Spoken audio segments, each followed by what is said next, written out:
నమస్తే, welcome to the date line. నేను దేవులపల్లి అమర్.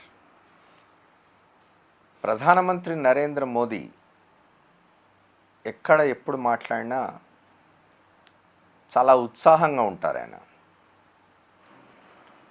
ఆయన చాలా ఉత్సాహంగా మాట్లాడతారు. ఆయన మాటలు వినడానికి వచ్చే వాళ్ళలో కూడా ఉత్సాహం కల్పిస్తూ ఉంటారు ఆయన. అందున బహిరంగ సభలైతే మరి వాటికి ఎన్నికలు తోడాయంటే ఇక నరేంద్ర మోదీ హావభావాలు, ఆయన మాట్లాడే పద్ధతి, ఆయన ఆ సభలకు వచ్చే జనాన్ని అలరించే పద్ధతి వేరుగా ఉంటుంది. నిన్నటికి నిన్న గుంటూరు జిల్లా చిలకలూరుపేటలో ఒక కూటమి సభ జరిగింది. తెలుగుదేశం పార్టీ, జనసేన, భారతీయ జనతా పార్టీ కొత్తగా ఒక కూటమిగా ఏర్పడ్డాయి. మళ్ళీ 2014లో కూటమిగా ఉండేవి, 19లో విడిపోయారు. మళ్ళీ మొన్న ఒక ఒప్పందం కుదిరి కూటమిగా ఏర్పడ్డారు. ఈ కూటమిగా ఏర్పడడం కోసం, ఈ కూటమిలోకి భారతీయ జనతా పార్టీని తెచ్చుకోవడం కోసం గత 5 ఏళ్ల పాటు చంద్రబాబు చేసిన సాముగారిడ్ల గురించి ఇక్కడ మాట్లాడుకొని సమయం వృధా చేసుకోవద్దు. ఆయన వెంపర్లాట, ఆయన ప్రయత్నం, ఆయన వేడికోలు, ఆయన పడిగాపులు బీజేపీ వాళ్ళ కార్యాలయాల ముందు, ఇళ్ల ముందు ఢిల్లీలో, ఇవన్నీ ఇప్పుడు మాట్లాడుకొని సమయం వృధా చేయడం అనవసరం. కానీ నిన్న మొదటి సభ జరిగింది చిలకలూరుపేటలో. ఆ సభలో సరే మోదీని గౌరవంగా ఆహ్వానించడానికి బొకేలు దొరకలేదు, ఎవరికి పూలదండలు దొరకలేదు. చంద్రబాబు పేరు అనౌన్స్ అయినప్పుడు చంద్రబాబు చూస్తూ నిలబడ్డారు. పవన్ కళ్యాణ్ పేరు అనౌన్స్ అయినప్పుడు పవన్ కళ్యాణ్ చూస్తూ నిలబడ్డారు. చివరికి భారతీయ జనతా పార్టీ రాష్ట్ర అధ్యక్షురాలు పురంధేశ్వరి మాత్రం తాను వెంట తెచ్చిన ఒక దేవుడి విగ్రహాన్ని మోదీ గారిని గౌరవిస్తూ ఆయనకు అందించడం జరిగింది. తప్ప చాలా అయిష్టంగానో లేక అర్ధమాస్కులుగానో ఈ సభను నిర్వహించినట్టుగా కనిపిస్తుంది. ఎందుకంటే ఏర్పాట్లు కూడా చూసినాం. ఒక ప్రధానమంత్రి అడ్రస్ చేయబోయే సభలో మైకులు మాటి మాటికి ఆగిపోవడం అనేది. సరే, ఇప్పుడు తెలుగుదేశం వాళ్ళు మరి రాష్ట్ర ప్రభుత్వం మీద నెపం వేస్తారేమో అని, రాష్ట్ర ప్రభుత్వానికి సంబంధం లేని వ్యవహారం అది. అక్కడ మైకులు సిస్టమ్ సరిగా లేకపోవడం అనేది, చివరికి ప్రధానమంత్రి మాట్లాడుతున్నప్పుడు కూడా పలుమార్లు మైకులు మొరాయించడం అనేది బహుశా దేశంలో ఎక్కడ జరిగి ఉండదు. ఇప్పుడు ఈ విషయం ఎందుకు మాట్లాడుకుంటున్నామంటే, ప్రధానమంత్రి చాలా గంభీరంగా ఆయన వేదిక మీదకి రావడమే, వేదిక మీద కూర్చున్న నాయకులు ఎవ్వరిని పలకరించకుండా ఆయన జనం దగ్గరికి వెళ్ళి అభివాదం చేసి తన సీట్లో కూర్చున్నారు. వెళ్ళి ఆ పక్కన చంద్రబాబు, ఆ పక్కన పవన్ కళ్యాణ్ వీళ్ళు ఉన్నారు, ఇటువైపు పురంధేశ్వర్ ఉన్నారు. ఆయన మాత్రం వెళ్ళి జనాన్ని అభివాదం చేసి కూర్చున్నారు. మొత్తం సభ సమయంలో ఎక్కడ ఈ 3 పార్టీల మధ్య ఒక సయోధ్య కుదిరింది, రేపు ముగ్గురు కలిసి జనంలోకి వెళ్తున్నారు, ఒక అద్భుతమైన కూటమిది అనే అభిప్రాయం కలిగించే విధంగా ఎవరి బాడీ లాంగ్వేజ్ లేదు. ప్రధానమంత్రి నరేంద్ర మోదీ బహుశా ఎక్కడ అంత సీరియస్గా కూర్చుని ఉండరు. మనం గతంలో చూసినాం, సికింద్రాబాద్ పరేడ్ గ్రౌండ్స్లో తెలంగాణ బీజేపీ అప్పటి అధ్యక్షుడు సంజయ్ ఏర్పాటు చేసిన ఒక బ్రహ్మాండమైన బహిరంగ సభ. వేదిక మీద కూర్చున్నంతసేపు నరేంద్ర మోదీ సంజయ్ భుజం తట్టుతూ చాలా ఉల్లాసంగా సంజయ్ని అభినందిస్తూ చాలా గొప్ప మహాసభ పెట్టినాను అని చెప్పి ఆయనను ప్రోత్సాహపరుస్తూ కనిపిస్తారు మనకు. ఆ తర్వాత అదే పరేడ్ గ్రౌండ్స్లో వర్గీకరణ సమస్య మీద మందకృష్ణ మాదిగ నిర్వహించిన ఒక బహిరంగ సభలో కూడా వేదిక మీద మనం చూసినాం నరేంద్ర మోదీ ఎంత యాక్టివ్గా ఉన్నారు. నరేంద్ర మోదీ ఎక్కడ పోయినా వేదికల మీద అంతే చురుగ్గా, అంతే ముఖంలో చిద్విలాసం చిందిస్తూ, బాడీ లాంగ్వేజ్ కూడా చాలా ఆయన అందరినీ ఆకర్షించే విధంగా ఉంటుంది. అట్లాంటిది నిన్నటి సభలో ఆయన ఒక బొమ్మ కూర్చున్నారు అంతే. ఒకటి రెండు సందర్భాల్లో చంద్రబాబు పలకరిస్తే మాట్లాడినట్టున్నారు, కానీ అదర్వైజ్ ఏమీ లేదు. తెలంగాణలో మొన్న మల్కాజిగిరి నియోజకవర్గంలో రోడ్ షోలో కానీ, నగర్ కర్నూల్ బహిరంగ సభలో కానీ, జగిత్యాల బహిరంగ సభలో కానీ ఎక్కడ చూసినా నరేంద్ర మోదీ ఆ సభకు హాజరైన వాళ్లను ఉత్సాహపరుస్తూ, ఉత్తేజపరుస్తూ, తన వాక్చాతుర్యంతో ఆకట్టుకోవడం అనేది చూస్తాం మనం. అవన్నీ ఎందుకు లోపించినాయి చిలకలూరిపేట సభలో అనేది ఆలోచించాలి. చిలకలూరిపేట సభకు ప్రధానమంత్రి నరేంద్ర మోదీ ఎందుకు వచ్చినారు? ప్రధానమంత్రి స్థాయి వ్యక్తి ఎన్నికల ప్రచారానికి రావడం అనేది మామూలు విషయం కాదు. ఆయన వచ్చినారు. ఆయన అక్కడ ఏం మాట్లాడాలి?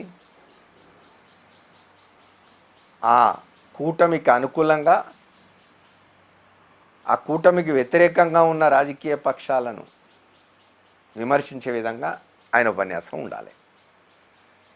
ఆ కూటమిని వ్యతిరేకించే రాజకీయ పక్షం ఏది? వాళ్ళు అక్కడ వైఎస్ఆర్ కాంగ్రెస్ పార్టీ, అధికారంలోని వైఎస్ఆర్ కాంగ్రెస్ పార్టీ. అధికారంలో ఉన్న వైఎస్ఆర్ కాంగ్రెస్ పార్టీని, ఆ ప్రభుత్వాన్ని విమర్శించాలి. ఎందుకంటే గత 5 ఏళ్లుగా చంద్రబాబు నాయుడు, పవన్ కళ్యాణ్ చేస్తున్న పనదే.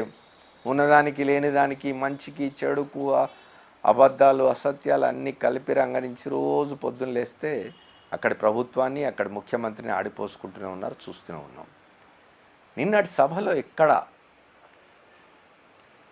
తెలుగుదేశం పార్టీని గెలిపించండి, రాష్ట్రంలో కేంద్రంలో భారతీయ జనతా పార్టీ అధికారం ఇవ్వండి, చంద్రబాబు నాయుడిని ముఖ్యమంత్రిని చేయండి, జగన్మోహన్ రెడ్డిని ఓడించండి అనే మాటలు ఎక్కడ ప్రధానమంత్రి నోట్లోంచి రాలేదు.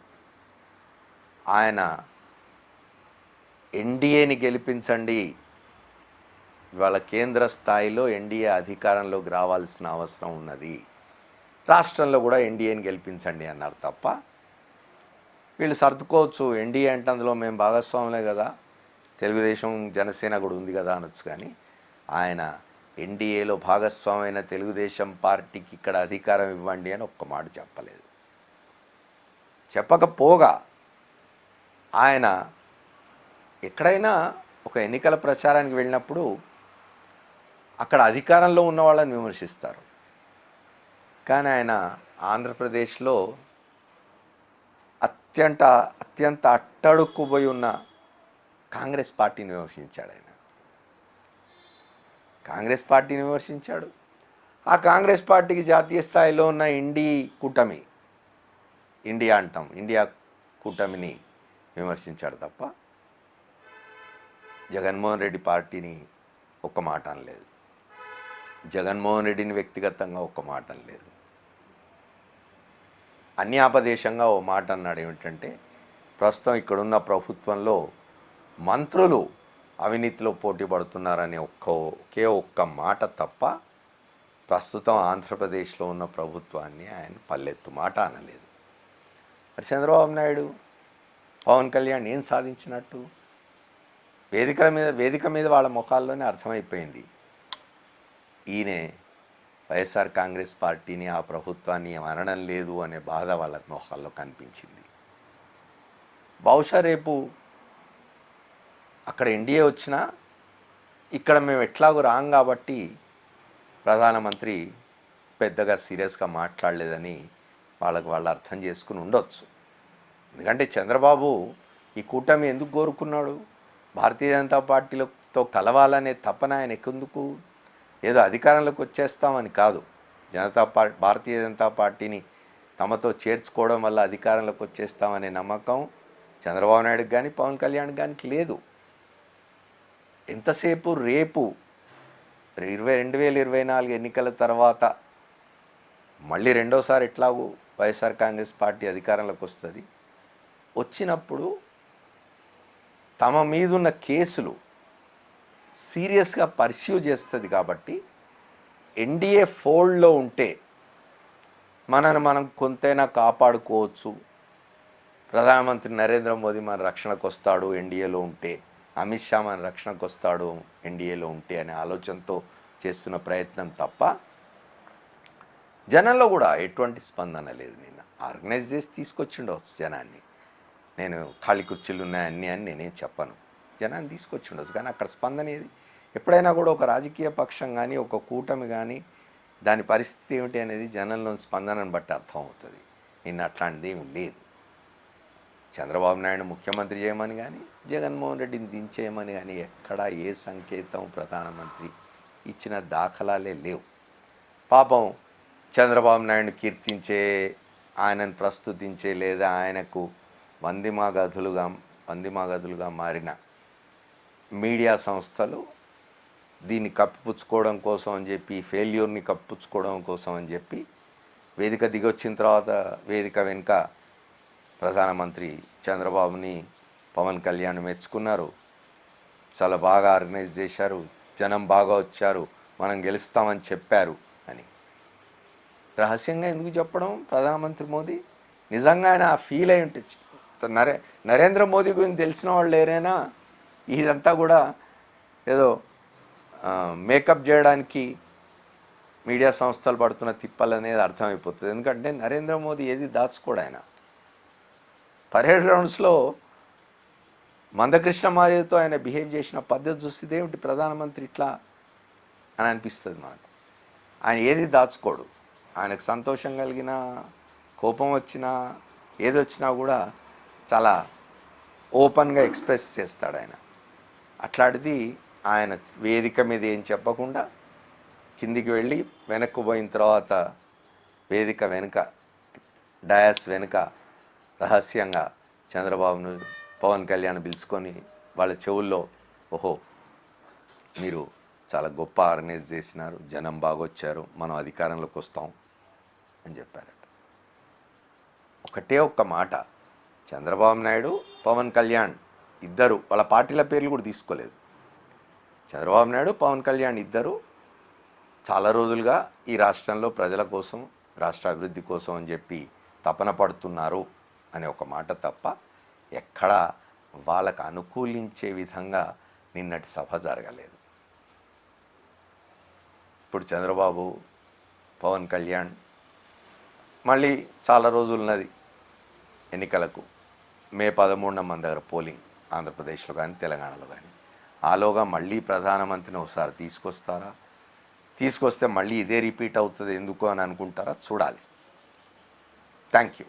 మళ్ళీ కలుద్దాం.